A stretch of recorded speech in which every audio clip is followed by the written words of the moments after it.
பேரை யாரும் சொல்லவும் விடமாட்டேன், அந்த சுகத்தையும் தரமாட்டேன். உன் கூந்தல் பூக்கள் விழவே விடமாட்டேன், அதை வெயிலில் விடமாட்டேன்.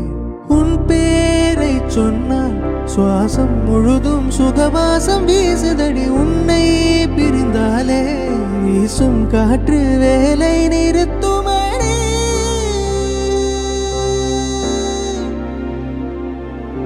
டெலிபோன் மணி போல் சிரிப்பவள் இவளா,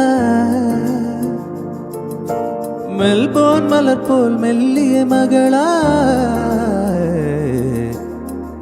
டிஜிட்டலில் சிதுக்கிய குரலா, எலிசபெத் டெய்லர் மகளா, ஜாக்கிர் ஹுசைன் தபலா, இவள் தானா?